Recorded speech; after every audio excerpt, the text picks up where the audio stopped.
Every step towards your goals requires sacrifice, suffering, struggle, and tireless exertions of passionate action. Martin Luther King Jr. once said that human progress is neither automatic nor inevitable. The steps to becoming great are not giant leaps, but small steps of moving forward each moment. Life is a long road, so we stay focused, we stay hopeful, and we keep moving forward. There's a reason the windshield is so much larger than the rearview mirror. The longer we keep looking back, we don't just miss what's ahead, but the road ahead can become more dangerous than the one behind. The most important thing we can do is respond to everything in life with a resolve to learn and be better than we were the moment before. We believe that progress is greater than perfection, that becoming is greater than being, and that we'll become greater by moving always forward. Hey, everybody, and welcome back to the podcast, Always Forward. Good morning, Jamison. Morning, Phil. How are you? I'm doing good. Good. Weather's over. Weather's over. It's not raining anymore. No. Great. All right. Well, everybody, welcome to the show. First, want to thank our sponsors. Yeah, thanking Boxstar Apparel. And good news, we do have our promo code set up with them now. So if you guys go to boxstarapparel.com, shop around. When you go to checkout, you can use the promo code FORWARD, and you'll be able to get buy one, get one half off of whatever items are in the cart. And so they've set us up with that promo deal, so you guys as listeners can use that promo code FORWARD at boxstarapparel.com. So check it out. And then if you go in there, they have all sorts of stuff. Yeah. I mean, it's great. So, Yep. Cool. Well, today we're going to be talking about, health, fitness, and really kind of diving into like, what is fitness? Yeah. And how do we define it? How does the world define it? And kind of how that intermingles, and then what kind of separates how we define it more than the rest of the world. Yeah, I think so. We're changing gears a little bit. Whereas our first couple of episodes, we talked mostly about just kind of like lifestyle more than anything, mentality, those kinds of things. And so we are obviously a gym, and so our demographic, while it's great if we have listeners who don't work out, because I do think that there's useful content for that. We do want to press into this pretty heavily on a consistent basis as well. And so fitness, health, wellness, all of that. And I think ultimately the first question we have to answer for people is when it comes to why they should do CrossFit versus why they should do something else is, well, what are you trying to achieve in the first place? What is fitness? Whenever people are like, all right, I need to get fit, or I need to get healthy, or I need to get in shape. What does that mean? And nobody really knows what that means. And so I think the reason we want to do this podcast today is because we want to simplify it to the point where it's easy to understand. And so we don't want to use a lot of terms that no one gets, a lot of like the 10-syllable words or anything like that. And so we want to keep it short and simple. And this is how we define fitness, this is how CrossFit defines fitness, and this is the definition of fitness that actually has like implications on the real world life. So the issue is like the dictionary definition of fitness is to be fit, which doesn't make any sense. It doesn't. So like there is really no definition of fitness. And then even if you go into the NSCA definition of fitness, they don't even like attempt it. And so it's like one of the leading organizations and accreditations for trainers and for exercise science, and it doesn't even attempt a definition at the very thing it's trying to achieve. And so at the origins of CrossFit, Greg Glassman, the founder, thought, well, this is the issue. We need to remedy this. We got to come up with a definition that is measurable. And so in a simplistic sense, we want to provide that clarity to our clients and anybody who goes, well, why can't I just do this on my own? Like, why do I need to do CrossFit? So yeah, that's why we want to talk about this. Perfect. To define it. The big key word there today is measurable. Yeah. And that's the I think the thing that kind of separates us from everybody else. Yeah. Anywhere you go is we actually have a formula to measure performance and to measure fitness and wellness. Yeah, absolutely. And so let's kind of go into that. Okay. First, let's go into kind of from top-down view, 10,000 view, right? Of like across what is fitness and how we measure it, and then how it's measured, and then we'll kind of deep dive in a little bit further. So CrossFit's CrossFit's definition of fitness is like threefold. It's like a three-headed thing that is all-encompassing. And so I guess we'll just go through the three. Yep. So the first measures of fitness that CrossFit takes has to do with your 10 general physical skills.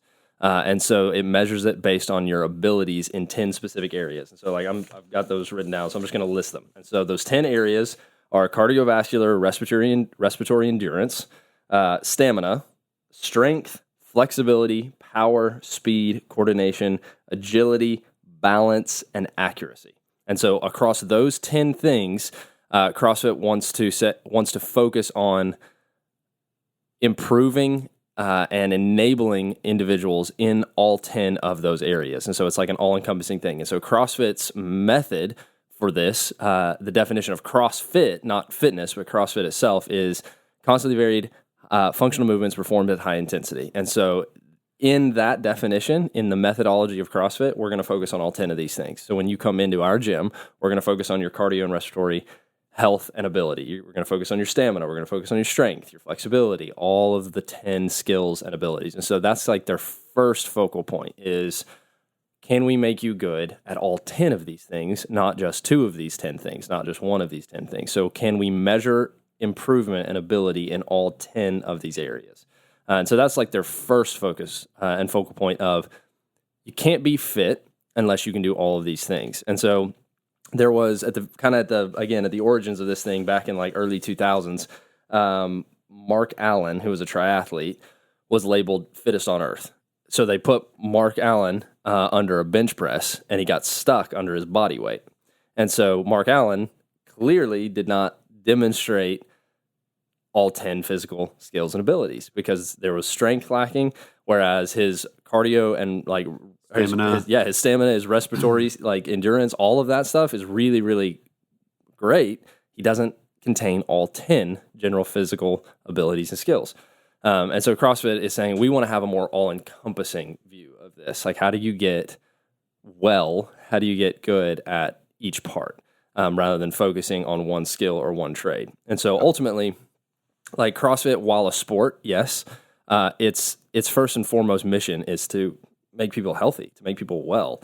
And to be well and to be healthy, you don't have to focus on one specific skill, on one specific ability, because you're not a skill-based or an ability-based or a technique-based performing athlete. You're a performing human being in day-to-day life, and you need to be good at these 10 things to do that effectively and functionally. And so, yeah, that's their first measure is 10 things, these 10 general skills, these 10 general abilities. We're going to focus on every single one of them, and you are not fit until you are capable in all 10 areas. Yeah. And so that's not to insult or degrade anyone's ability. Any triathletes, absolutely not. Any kind of like other sport. Right. It's just not the measure of fitness at that point. Because to be functionally fit and to be well in that area, you need to be able to perform in all 10 of those spaces, regardless of what kind of comes at you in that. Well, that's so CrossFit's always kind of said, we want somebody that can do a 500-pound back squat and run a 5-minute mile. Yeah. Or sub 6. Right. That would be, and we're getting close to there. Right. Right? Austin, is it Emalello? I don't know how to pronounce his name. He works for CrossFit headquarters. But he ran the Boston Marathon. Yeah. And he did a 600-pound deadlift before he ran the marathon. Yeah. Yeah, and that was his goal. He basically wanted to prove CrossFit's methodology so intently. And so this guy works for CrossFit HQ. He does their staff seminars and all that kind of stuff. And he wanted to prove CrossFit's methodology as effective by PRing his deadlift at 600 pounds on the same day that he had already qualified and run the Boston Marathon. Now, a 600-pound deadlift is not going to win the world championship. It's not going to win a powerlifting competition. And I don't know where he finished in the Boston Marathon, but it wasn't first. But if you qualify for the Boston Marathon, that's impressive enough. Let alone completing it. Yeah. And so his clear abilities are like there. I would imagine there is nearly no one else that ran the Boston Marathon that can deadlift 600 pounds. And the majority of people who can deadlift 600 pounds that you would interact with on a consistent basis there's no way they're going to go run a marathon or a half marathon or a 5K. And so it's just the proving of the methodology of fitness means these 10 elements and being able to be good at all of them. Yeah. And to move quickly into the second part, essentially it's the exact same thing where you need to be able to perform well. So their second definition of fitness is the view that you need to be able to perform well at any task imaginable. And that's where the functionality comes into play. And so it's the unknown and the unknowable is something that's said often in CrossFit. It wants to prepare you for the unknown, prepare you for the unknowable. And so CrossFit ultimately wants to begin to, I wrote this down. Yeah. So CrossFit ultimately wants to strive to blur the distinction between cardio and strength training because nature has no regard for this distinction.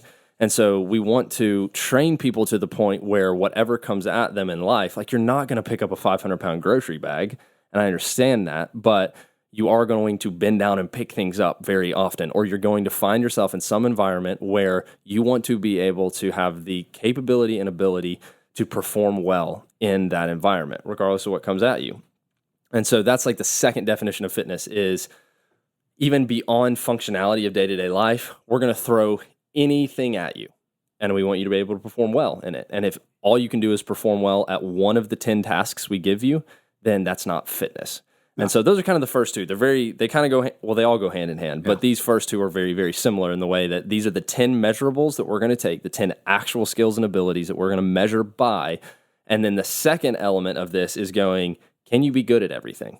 It transfers right over. Right. It's like, I'm going to give you this scenario, and you have to use these 10 things to prove and perform in this scenario. Yeah, absolutely. So those are those are kind of the first two. Yeah, is exact and measurable actions, abilities, skills, and then the implementation of here is any combination of any movements and any loads or whatever based relative to your body weight and ability at the time, and so can you perform well in that? Because if you're only good at one thing, you're not fit, essentially. Yeah. You're not as fit as you could be. Sure.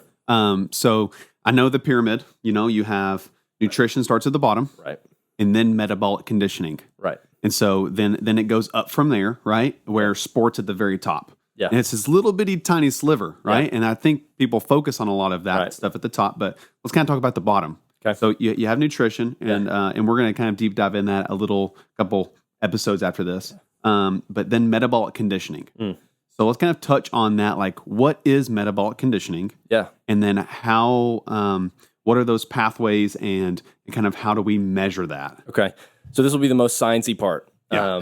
And in the most simplistic terms, your metabolic pathways are essentially the pathways that provide energy for all of your actions, for all of human movement, for any output of your energy or your abilities, your power, your strength, all of that. Your metabolic pathways are essentially the power for those things. And so you have three metabolic pathways. You have your phosphagen pathway, your glycolytic pathway, and then your oxidative pathway. And the first two, your phosphagen and your glycolytic, are what we would call anaerobic. They are trained and developed during anaerobic activity, anaerobic exercise.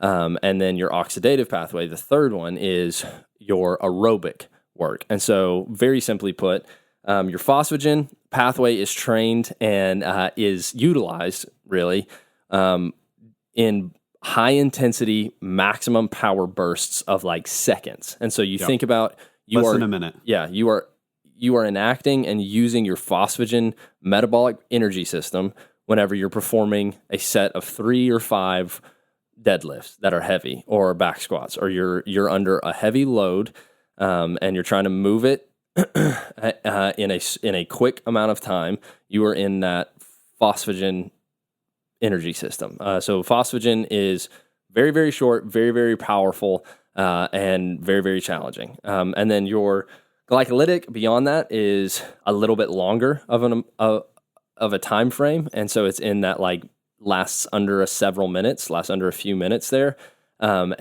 but still is anaerobic in a sense that it's very high intensity, very, very high power output. So your movements for that in a CrossFit jargon, in CrossFit world, your glycolytic energy system would be utilized in workouts like Grace. So your 30 clean and jerks for time, or your glycolytic pathway would be used in Fran, the worst workout in all of CrossFit. Your 2159, the 2159 thrusters and pull-ups. That's going to take you, depending on your fitness level and your abilities, it's going to take you anywhere from 3 to maybe 6 minutes. And so those are your glycolytic energy system movements, and that's where you're going to really, really engage that energy system. Your oxidative system is where the majority of human beings spend their time whenever they're trying to get, quote unquote, in shape, fit. Your oxidative energy system is your more comfortable, sometimes challenging for sure, but is your more comfortable energy system that people understand how to get into a little bit better. It's a higher heart rate than resting. It's more challenging than sitting on the couch, but you are going to get into your oxidative pathway in your long-term endurance-based events and activities. And so from a movement perspective, you're talking about a 5K or obviously a marathon. So very, very low output as far as power, but for a really long term. It's like longer than 15 minutes, I think is. Well, really, I think it's identified as just longer than several minutes. Yeah. It has a whole lot more to do with like your output and then the time frame. Heart rate, it's everything, all the measurable. Right. Right. And so, I mean, ultimately, if done well and not done in intensive bursts, like interval bursts, a CrossFit workout that would be oxidative would be like Murph. A very, very long, grueling, methodical chipper type workout. And if you're going to do that well, you're going to be moving consistently and constantly through it and not performing in quick interval bursts. Now, some people, when they do Murph, if you watch them, come in here and they smack 10 pull-ups and then they rest for twice as long. 10 pull-ups, rest for twice as long. But that's not really your goal or your target in a workout like that. You're trying to hit that oxidative energy system. So that long-term consistent aerobic capacity training. And so those are your 3 metabolic pathways. Now, CrossFit focuses on all of them. They would say to be holistically fit, we're going to train all 3 metabolic pathways and energy systems because you can't be a holistic, healthy individual with only one of those pathways being trained. Yeah. So how else we need to hit that to provide more? So it's like power lifters. Yeah. Right. They're going to 1 rep max. They're going to perform all these lifts and they're not going to be able to run. Right. Right. They're not going to be able to do that oxidative. They're not going to, they may not even hit the middle there. Yeah. They may just be right there in that phosphagen, right? Where it's short bursts and that's it. It's like Matt Fraser, when he was doing Olympic weightlifting, he would walk up the stairs and be so out of breath that he was like, are you kidding me? Yeah. Like, how is this possible? Yeah, and I guess that is a good segue into trying to answer the question that people ask is like, why aren't powerlifters fit? Like, why would we say that they're not? And I'm not saying that they're not impressive. No. They're unbelievably impressive. I can't do what they do. But it's sport specific at that point. And so to your point, literally if you're a power lifter, an ollie lifter, a strength biased athlete in a strength biased sport, like they're not going to train their much glycolytic. They're certainly not going to train oxidative because it's bad for your power output. For your power output, yeah. And so they're going to stay in those very, very short, high intensity, heavy power intensive loads and bursts because that's what they're training for and that's what they need to perform in. And so they're not going to perform the holistic approach, the holistic method, because of the fact that it actually damages their ability to perform in their very specific set of skills. And so I'm not saying it's not impressive, I'm just saying it's not fitness because it's not holistic. And so quite simply put, if you are a role-specific athlete, and then let's move outside of being an athlete. If you're just a person who wants to get in shape and you only focus on one thing. On the strength part, let's say. You are most likely doing things that actually harm the other elements of health. And so, like, you don't want to walk up the stairs and be out of breath. That's not fitness. But to perform well in their area, they need to do that. And they're not going to be flexible. No. Their stamina Like there's a lot of markers that like if you focus on one of those markers, there are so many that you're not going to hit. Because I was a triathlete for a couple of years, and yeah, my power and a lot of that stuff kind of went away, and I've now finally kind of got it back, working on it through the past several years and doing CrossFit, and because I was doing high intensity intervals, but we were doing like 5 to 10 intervals, and so you were constantly moving like Murph, Well, yeah, and I would say to that too, to help maybe solve a little bit of confusion, to help attack one of the great myths of fitness, is when our average client that comes in here that we see, what do you want out of this? Well, I want to lose weight. Okay. So what they think they need to do, because this is what they've been convinced by whatever they've read, is essentially, they don't know this, but essentially they feel like they need to just spend all of their time in the oxidative metabolic pathway because cardio burns fat. And when people say cardio, when we say cardio, we mean metabolic conditioning, which is all 3 pathways. When people say cardio, they mean I need to get on the elliptical for a while. I need to go run. I need to run. Yeah, exactly. And so that, while yes, oxidative, aerobic, endurance-based cardio burns fat, what has been proven to burn fat way more effectively is anaerobic activity. And so that's why when you come in here, say you don't need to go for a run. We need to put you under intensity and under load that's relatively safe for you for intervals to hit these first 2 pathways. Because when you train your anaerobic pathways, when you train those first 2 short burst, high power pathways, you actually improve your aerobic pathway too. But when all you do is train your aerobic pathway, it actually harms and damages your anaerobic. So if you are only training aerobic capacity in that oxidative pathway, you're not going to get stronger.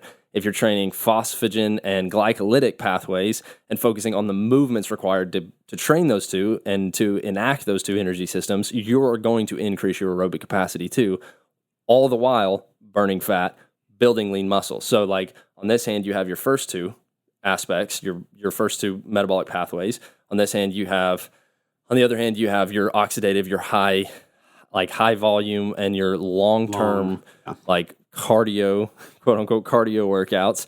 And on one hand, that is great. If that is all you are willing to do, by all means, go and do it because it is better than nothing.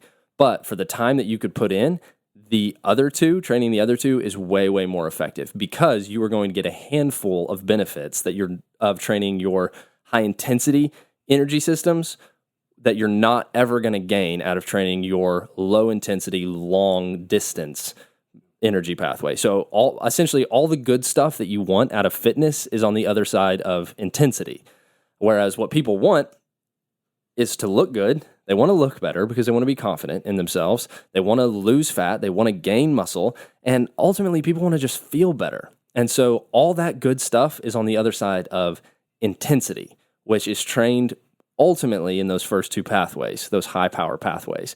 And so that's why we encourage people to do fitness our way, the CrossFit way. Hard and fast. Yeah, because the benefits from it are so much greater than, all right, I'm gonna turn my show on and hop on this elliptical or hop on this bike, or stair climber. Absolutely. So like the benefits are just so much better.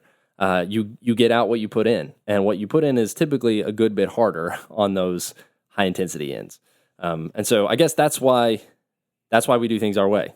Oh. So it yields a greater benefit. So we'll get into kind of now how that's measured, but we're going to do a hot take real quick. Okay. Hot take today. Football or football? Which one is better? The answer is easy. For the sake of clarity, I'm going to say soccer is greater than football for a million reasons. Okay. So got World Cup going on right now. Women's World Cup is going on right now. Then the U.S. women are crushing it. Yeah. They just beat France, which is the host country. Yeah. So that's savage. And then the Gold Cup is actually happening, which is like the World Cup for our hemisphere for the men. Oh, okay. And the men are doing well too. Our men are historically not great. No, women are way better. But it's a brand new team, much younger team now, and the guys are doing well. So like I think the average age of our U.S. men's national team since we failed to qualify for the last World Cup, dropped from like nearly 30 to 20. Like our average age dropped 10 years because the team is just, it's a new team. Yeah. So it's cool. So I know a lot about soccer. So soccer. Well, you played soccer. Yeah. So didn't you too? Yeah, a long time ago, Yeah, though. that's okay. It's the world sport, Phil. Yeah, so it is true. And I agree. But I agree, soccer. they are playing NFL games in London now. Did you know that? Like the Seahawks apparently went over to London, and I don't know who they played. Another NFL team. But yeah, like they went over to London and played in like Wembley, which is so weird. It is weird. Whatever. Well, but then you have rugby. That's true. Savage sport. Yes. But yes, I couldn't do that. But yeah, my hot take, absolutely. Soccer is greater than football. Be interested to see what people say, especially in this area. Yeah, let us know. Soccer is huge in this area. True. It is very big. So yeah, let us know in the comments and let us know what you all think. Absolutely. So now let's go on to, now we know what fitness is, and we've kind of said, okay, this is how you get fit. Yeah. Right? Now let's talk about how do we measure if you are fit. So we have a continuum that CrossFit has provided that shows sickness to wellness to fitness. In the world, it's kind of sickness just to wellness. That's kind of like just those two, where we're kind of like, no. Wellness is in the middle. Wellness is being average. You can be above average, and it's okay to be above average. Right. And so kind of let's talk a little bit about that, how we determine what that sickness to wellness and how we measure those. Yeah, well, we were talking about it just before we started recording the podcast, and the way that wellness is defined is doctors would call you well when you are absent of disease. Yep. And that's like really, really low-hanging fruit that we want to look way past there. And so we don't want to say that wellness is just being absent of disease. We want to say that wellness is your ability to do those 10 physical and general skills and capabilities, perform well at any action, and to be metabolically fit. Wellness is that, but there is, like you said, like a barrier that can be created between wellness and sickness whenever you surpass wellness and you become fit. Yeah. And so, like, we want to focus heavily on not being a strength and conditioning gym, not being a athlete-focused gym, but we want to focus on a method of fitness that causes you to be high-impact, high-performing at a advanced age in your life, to keep you out of the nursing home. Want you to be able to get on and off the toilet on your own, because I would say that you can be well absent of disease and unable to get off the toilet yourself, and I wouldn't call that well. No. And so we want to train people with that mentality of long-term, like longevity, in it for the long game, functional wellness, and that the fitness continuum, wellness is in the middle. There is a lot of room past wellness, and that's what we're trying to get people to. We're trying to get people outside of that wellness spot, beyond it, to the fitness spot, because then you have created this massive like timeline increase essentially on that continuum. You've got this massive gap between just fitness and wellness that's keeping you from sickness. Like, you're not just kind of like riding the line between like, I'm all right, but I'm probably right on the edge of being pre-diabetic, or I'm right on the edge of hypertension or whatever. And we want to just blow that out of the water to where if you went and got your biomarkers or your health markers measured, like the doctor would be going, wow, what are you doing? That's really good. Like these are really good. For me, I had to go get some blood work done last year. And since I started this whole CrossFit journey just very personally, like I have experienced like some of the fun benefits. Like I'm more confident in the way that I look. But self-esteem. Yeah, self-esteem, strength, all the 10 general physical skills and abilities. That's great. Like I've improved in those things, and that's been fun. But really the biggest win of this whole process for me is when I got the results of my blood tests back, and was like those biomarkers and those health markers were like way beyond average.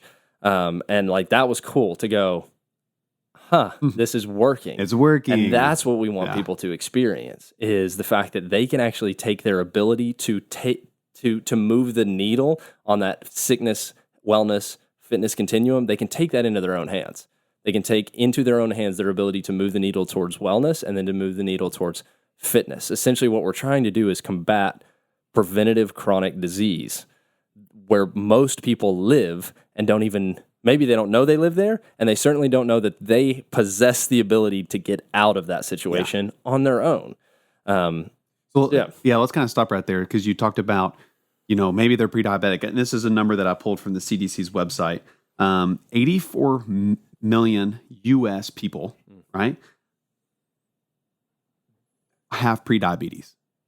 84 million are pre-diabetic. Pre-diabetic. And 90% of them have no clue. Okay. So, how that's measured is A1C, fasting blood sugar. Yeah. And so, kind of talk a little bit about, my wife had gestational diabetes, and she went up to the doctor, and they told her, she blew her, you have to drink like the sugar drink, right? And then she had to come back for like the 3-hour test. So she had to take multiple tests, and they're like, listen, you're going to have to take insulin. Now, I'm going to pause right here. Doctors are amazing, right? We need doctors. Yeah. But a doctor can go, here you go, let me fix you, right? At this point in time, they're not taught so much of hey, you can do this on your own to fix yourself, these other things, right? Like, I can do surgery and I can fix you, right? Which is what we need them. They're lifeguards. But we need swim coaches as well, right, to kind of teach us how to swim. Right. And so she asked, hey, through nutrition, can I change my diet and fix it to where I don't have to take insulin? They were like, good luck. They're like, probably not. We've never seen anybody do it. So what did she do? She went home, talked to her mom. My mother-in-law is a very holistic person. She reads everything and really does research. It's amazing. And so she went home, started doing nutrition, and every week would drop her insulin, right? Until where she wasn't taking it. She went back to the doctor, they checked her, and they're like, what are you doing? They're because it was working. Because it was working. She completely got off her insulin for the last several months of her pregnancy, which is the hardest part. And they told her hey, it's only going to get harder. So we need swim coaches, right? To help us and move us. And so. Yeah. So that metaphor of if your health metaphor is that you are in the water drowning and you're drowning in that moment, you want a lifeguard to come and save you. Yes. But what we want to do in the gym is preventative care, meaning we want to teach you how to swim to keep you from having to be saved by the lifeguard in the first place. Exactly. Yeah. Exactly. So we are the swim coaches. We're there to help you learn the backstroke, learn the breaststroke, so that when life gets hard and you get tired, you can use other things. And that really turns into mental toughness, which kind of now sets in. How do we measure, wellness here in the gym? Because we're not doctors. I can't look at you and be like, hey, your resting heart rate is this. Yeah. Good job. Yeah. We ask people to measure their wellness and measure their fitness based on those health and those biomarkers. And so those would be, like you said, blood pressure, your body fat percentage, your resting heart rate, your triglycerides, your cholesterol, all of those things. Now, beyond that, we also want to measure your wellness and your fitness based on those 10 general physical skills and abilities. And so if you come in here and you cannot bend down and touch your toes, you're lacking in your flexibility, skill, and ability. And so we want to focus on that. I've been there. Yeah. Yeah. I mean, that's a huge part of it. And so if you are lacking in your cardiorespiratory endurance and ability, then we want to focus on that. If you're lacking in strength, then we want to focus on that. So we want to measure, yes, the sickness, wellness, fitness continuum based on your health and your biomarkers. We also want to measure it based on your capabilities. And so if you came in here and you have the ability to run a mile in under 6 minutes, that's a really good measure of the fact that you are beyond well. You are well on your way, if not having arrived at fit. If you can run a mile in 8 minutes, awesome. You're at that wellness. You're at that wellness between line. 8 to... Right, which unfortunately is a way higher standard than it should be.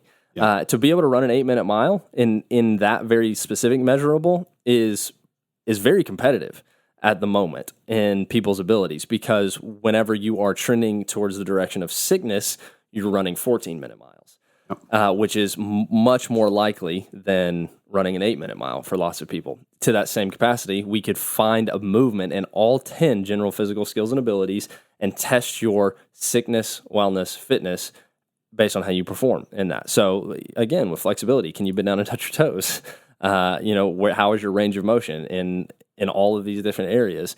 When it comes to your strength, can you deadlift your body weight? Can you deadlift 1.5 times your body weight? Can you deadlift twice your body weight? If you can deadlift twice your body weight, you're well on your way to fit. You're fit. If you can deadlift just your body weight, okay. You're well. That's good. I'm glad you can bend down and pick up the same thing that you weigh. That's good. But obviously, as you trend into the more fitness direction, you're creating that barrier between you and sickness. And that's what we're trying to do. If you can't deadlift your body weight, then there are some concerns in terms of like your aerobic capacity. One test we could do is measure how fast you can do a 2K row. 2K row, yeah. And so if you can do a 2K row in under 7 minutes, dang, like, ow, that's good. Yeah. If you can do if you can do a 2K row in 9 minutes, okay, that's well. If you are 13 minutes on that 2K row, we got an issue. From a more intensive perspective, how many burpees can you do in a minute? If it's 2, you can't. We need some work. Yeah, you're having trouble getting off the ground, and that's an issue. And I would not say that you're well if you cannot get off the ground on your own. If you're doing 5 to 8, okay, cool. If you're doing 10, you're on your way. If you're doing 15, you're more on your way. If you're doing 40, that's awesome. I want to shake your hand. Yeah, great job. And so again, it's just all about measuring all of these very specific things so that we can see where you're at on the sickness, wellness, fitness continuum and move you more towards fitness, not so you can be some like shredded, like ripped God, but so you have the ability to create a barrier between you and preventative sickness, preventative chronic disease that millions and millions of people suffer from all the time, like type 2 diabetes, being pre-diabetic, hypertension, all of those things.